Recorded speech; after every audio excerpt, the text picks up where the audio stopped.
আসসালামু আলাইকুম। আত্মরক্ষা এবং শারীরিক ও মানসিক সুস্থতার জন্য আপনাদের সাথে আছি আমি আরমান হোসেন। আজকে আপনাদেরকে শেখাবো কিভাবে সামনে কিক করতে হয়, যেটাকে জাপানির ভাষায় মাইগিরি বলে। আমরা যেহেতু কারাতে ক্লাস করতেছি, সো মাইগিরিটা আমরা শিখবো।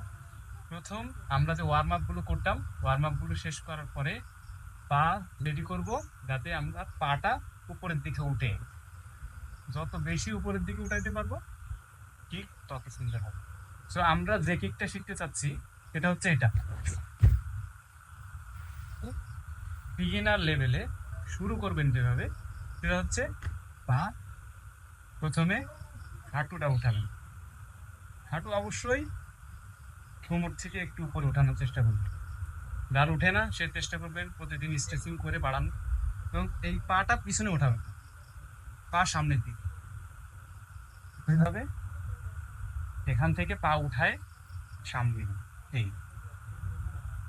খেয়াল করছেন আমার কিন্তু পা এখান থেকে টো দিয়ে হিট করতে, আমি কিন্তু এই হিল দিয়ে হিট করতে না, টো এই অংশ দিয়ে হিট করতে। একইভাবে আমার আঙ্গুলগুলো কিন্তু সোজা না। তো প্র্যাকটিস যখন করব, হাত গার্ড করে নিব, পা উঠবে, কিক এবং হাঁটু সোজা, ক্লোজ, রিটার্ন, সেম জিনিস উভয় পায়েই করব। তাহলে 1 2 3 4। যারা শুরুতে করতে কষ্ট হবে তারা শুয়ে পড়ে পাটা উঠায় প্র্যাকটিস শুরু করবেন, অথবা এই পায়ের টোটা সামনে রাখাটা প্র্যাকটিস করবেন। খেয়াল করেন আমার কিন্তু এই অংশটা সমান, এটা এরকম থাকলে আপনার কিক হিলে যাবে। তো মাথায় রাখবেন ফ্রন্ট কিক সবসময় টো দিয়ে হবে। হিল দিয়ে হবে এটা পরবর্তীতে আমরা শিখবো আরো অ্যাডভান্স লেভেল। হিল দিয়ে যদি করি তাহলে আমাদের এখানে টান পড়বে। প্রথম 1 2 3 4, এটা যখন পারবো তখন আমরা পা পিছন থেকে নিয়ে আসবো। 1 2 3 4, এইভাবে কাউন্টে করতে করতে রপ্ত হয়ে গেলে আমরা পরবর্তী ধাপে যাব। 1 3 আমরা শিখবো কিভাবে মাওয়াশিগিরি করতে হয়, অর্থাৎ রাউন্ড কিক। কিকটা এরকম, এখান থেকে এটা আমরা ধাপে ধাপে শিখবো। যেহেতু পাটা পিছন দিক থেকে আসতেছে, আমরা প্রথমে জেনগোসো দাচিতে দাঁড়াবো, সামনের পা ব্যান্ড, পিছনের পা সরু। এখান থেকে প্রথমে আপনি পাটা সাইডে উঠাবেন, এবং পা যখন উঠাবেন নিচের পাটা সাইড সাইড করে দেবেন। সবসময় মাথা রাখবেন হাঁটু নিচের দিকে না, হাঁটু প্যারালাল। এবং যদি আমি এই অংশ দিয়ে হিট করি তাহলে পা এরকম করে নেবেন, যদি টো দিয়ে হিট করি তাহলে পা এইভাবে আসবে।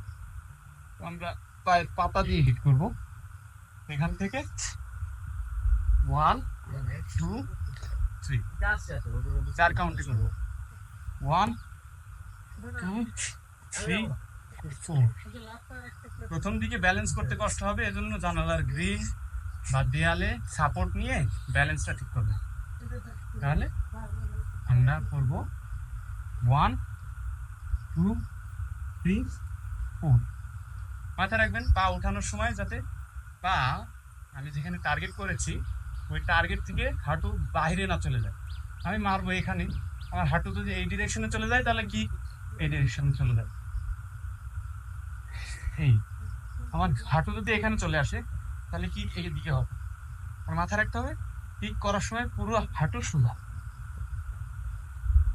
আর কারাতের ক্ষেত্রে যেহেতু আমরা শতকান কারাতে সেমি কন্টাক্ট করি, সো পা অবশ্যই কন্ট্রোলিংটা শিখতে হবে। এই হচ্ছে আজকে। এবারে আমরা শিখবো কিভাবে সাইড কিক করতে হয়। সাইড কিকটা যদি আমি করে দেখাই, এটা এরকম। শুরুতেই আপনারা 4 কাউন্টে করবেন, 1 2 3 4। ঠিক এদিক থেকে দেখাই, 1 2 3 মাথায় রাখবেন এটা করার সময় যাতে পাটা সাইড থাকে, পায়ের টো সামনে সোজা করবেন, কারণ এটা আপনার হিল দিয়ে হিট হবে, হিলের সাইড দিয়ে হিট হবে। আবার রিটার্ন করবেন, ব্যাক করবেন। প্রত্যেকটা কিকের ক্ষেত্রেই মাথায় রাখবেন হচ্ছে আপনার ব্যালেন্সটা যাতে ঠিক থাকে এবং পায়ের যে পজিশন দেখালাম এটা যাতে ঠিক থাকে।